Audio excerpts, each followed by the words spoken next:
What is up, you guys? Welcome back to another video, and I hope everyone had an amazing day. If you are new, welcome to my channel. My name is Jai. We are back with another scary video. 3 disturbing, true, scary stories by Mr.Nightmare. Sit back, relax, and let's watch. True horror stories.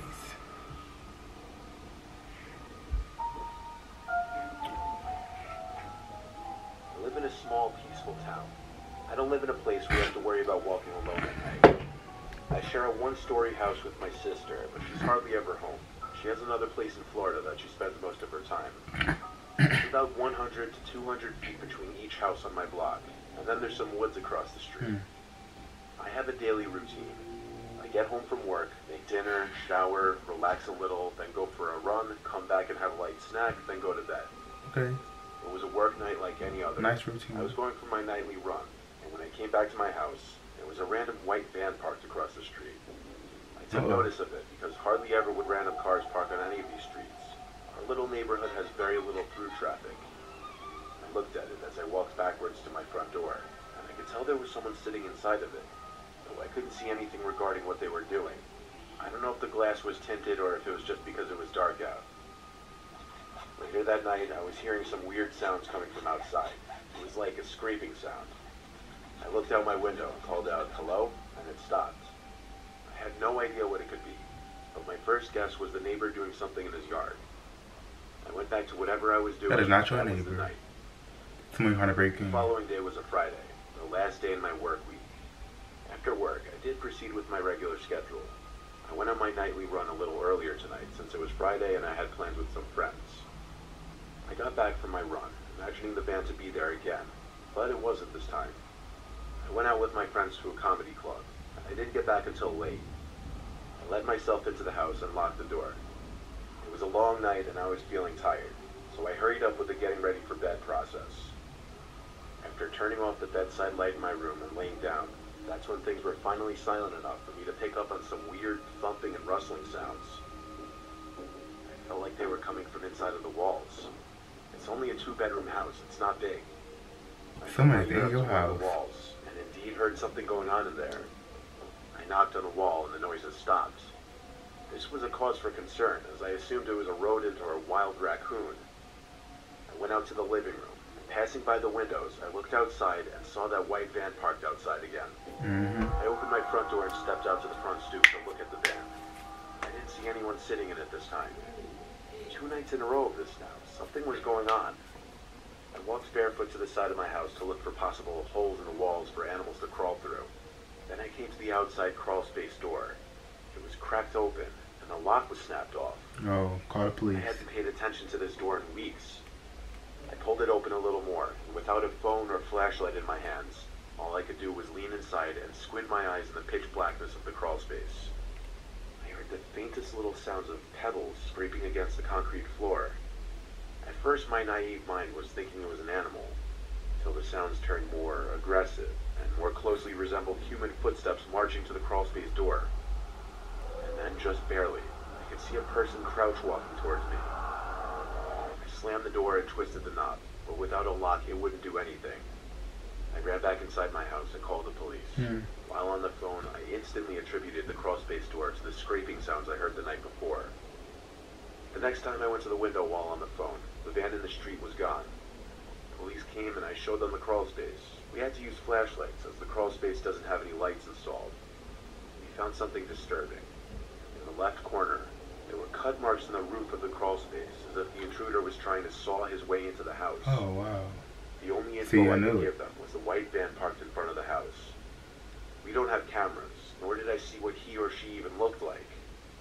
They never came back, though. I'd imagine because I caught on to what was probably supposed to be a silent operation. Oh, the man and the girl. Thought it was. My family has a summer home in Arapahoe National Forest of Colorado. It's a 7-hour drive from my home. I don't often go with my parents or siblings, if ever. I go alone for the purpose of hunting and detoxing. I've probably been up there a total of 40 times in my life. The last time I went was a few months ago, but I don't really like going alone anymore. Here's why. It was 2017. Do tell. I just pulled my truck up the old dirt road onto the grass of the property. There's no real driveway. We just park wherever on the grass, really. The house isn't huge. It's modest, but nice for a vacation home. I parked up next to the front deck. This was in the dead of summer, but the breeze there was still nice and cool. I let myself into the house using the keypad lock. We don't use physical keys in fear of losing or forgetting them. I was the first one there in quite some time, so I had to turn on the electricity and water heater. In the meantime, I unpacked and ate the lunch I brought with me. I also threw away any mouse and bug traps that were left out that caught mice and bugs. It's actually quite a problem in the house. After all this was done, I started setting up my hunting gear, which my dad and I leave in a big back closet. By this point, the sun was on its way down. It was around 6 o'clock. The laughter from outside caught my attention. I marched from the kitchen to the living room to look out the big window that looked into the woods. I looked into the woods, and I didn't see anyone, so I cranked the heavy window open and listened. The laughter belonged to multiple children. Ghosts? A small group. This was our property, though. That meant these kids were trespassing, probably up to no good. I went outside through the back door to the woods, trying to follow the laughter. I kept going deeper into the woods, and the laughter stayed the same distance It's a trap. away from me, though. Eventually, I gave up, because it seemed like the kids were running away anyway. The next day, while posted up in the tower that my dad built for deer hunting in the woods, I heard the sound of those kids laughing again. Noting that meant they were once again on our property, I decided to call my dad and ask what to do. He told me to chase them off the property if I saw them, so I shot around into the air. I forfeited any gain for the sole purpose of chasing the kids away. And it still was gone. It worked, of course. The sound of the laughing stopped right away. I knew now it would be pointless staying posted up in the tower, so I called it for the day and went back to the house. I wasn't feeling too well anyway. That night I slept with all the windows open to get some air circulating, maybe help me with my headache. Then it came back. The sounds of the children. At this crazy hour, it had to be past like 11 at this point. I climbed up the bed to look out the window. Of course, it was too dark out there. I had enough now, though. It's spirits, I grabbed my Winchester, ghosts, paranormal activity, well. poltergeist. I didn't have intentions of shooting kids, just scaring them off with a round or two. I went out the back door towards the woods again, where the laughter was coming from. The laughter was louder than any other time before now. Like it seemed like they were 20 meters away at most. I yelled in a strong, commanding voice to get off my land. I scanned the woods with my flashlight. It wasn't a very powerful one, though. Then every muscle in my body basically went limp. The volume of the laughter went from 30 to 100 in a matter of half a second. Then something landed on the ground next to me. It was an old-looking speaker. The sounds of kids laughing was blasting through it. I picked it up and threw it back in the woods. Oh, yep, it's a trap. The light back in the woods. At one point, I'm still not sure of it though. I thought I saw a person standing at the edge of my light. I aimed my Winchester into the air and fired. Then yelled a threat, like, come any closer, the next round goes through your skull. Then ran back inside the back door and locked it. I closed every curtain. I considered calling the sheriff's department, but all the way up here, any police call would take at least half an hour to an hour. I was better off fleeing altogether. As I packed my bag, I heard a smudge on the living room window. I waited a few minutes in an idle position, don't got no shit. Slightly moving the curtains, revealing something written in blood on the glass. I didn't take the time to read it. I finished packing my bag, took my gun, took a deep breath, and went outside. I locked the door with the code as quickly as possible, then ran for the car as if my life depended on it. I turned the car on and put it in drive before it had time to finish with those startup beeps. I spoke with my dad on the way home. He told me I was right to leave. Anything in the house wasn't worth my life. I stayed at a nearby motel that night. My dad came the next day. I met him at the house. Whatever was written on that window in blood was wiped completely off. The house wasn't broken into, and we couldn't find the speaker type thing that was thrown at me. We stayed a couple nights, then went home. I don't know who was out there or why they were targeting me. I really hope that blood was animal blood, though. Animal blood? What's the difference? That was probably that person's blood. Ain't crazy. He was coming from your blood. I was home alone one weekend, house to myself. I had a couple friends over the first night, and I stayed up pretty late both nights. I was 14 at the time. just started high school, and my parents had just started trusting me enough to leave the house to myself. This was on a Saturday night. I was out with a couple friends pretty late. When we all decided to call it a night, I walked home by myself. Halfway through my walk home, I noticed the car seemed to be following me.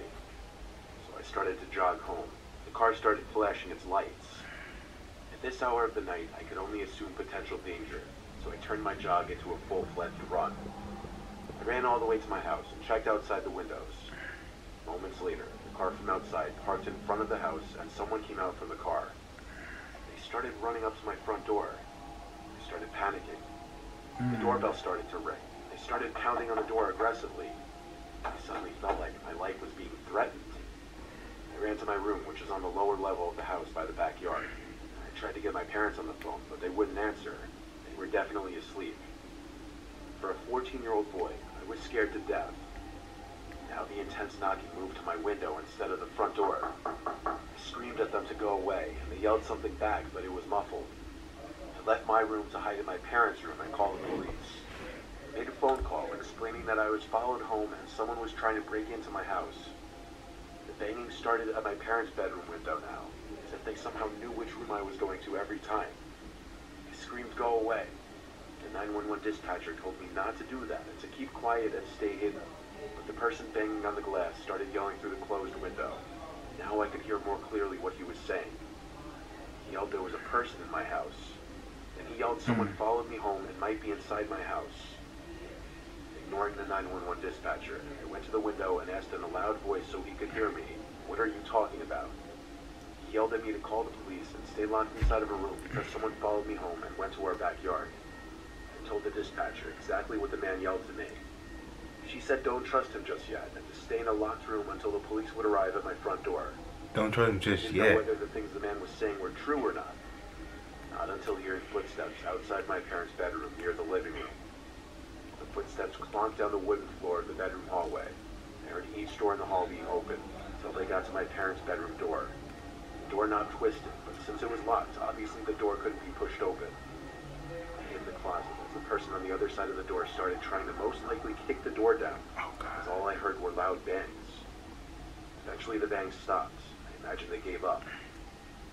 I didn't hear footsteps walking away, but probably because I was in the closet. I was still on the line with the dispatcher. She told me police were outside, to which I suggested the police try entering through the back, as that was apparently the point of entry most likely. They were able to enter through the front door though, as apparently the intruder left through the front. As always. The back door was left ajar after the intruder smashed the glass panel on the door, allowing him to reach in and unlock it. I met the police in the living room. The man who was outside banging on the windows was also there.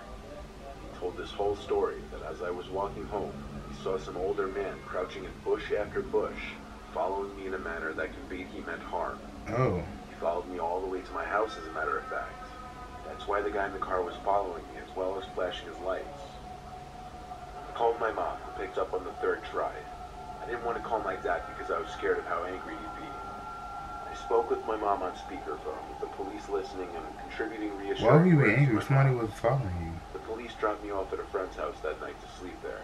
My parents started driving home that night and got home early the next morning. A police officer parked outside our house for a few hours before driving off. Nothing was stolen at all to our knowledge. If the intruder did break in to rob us, that means he really was just after me, and he came after me in my own house. Oh, he wanted you. That's why you need security, alarms, 3 big dogs, German Shepherd, Rottweiler, and Doberman, and maybe a pit bull to add it, and maybe like a Great Dane. Great Danes, they like this big, like I swear, like huge, like Scooby-Doo. That's why you need the protection at all costs. Not at all costs. Everybody should feel safe here and there. So some of you guys really want this video, be sure to like, comment, and subscribe to the channel. Have an awesome day. Till next time, guys. Peace and blessings. Awesome day. And sure life, do what you want and do it positively. Peace.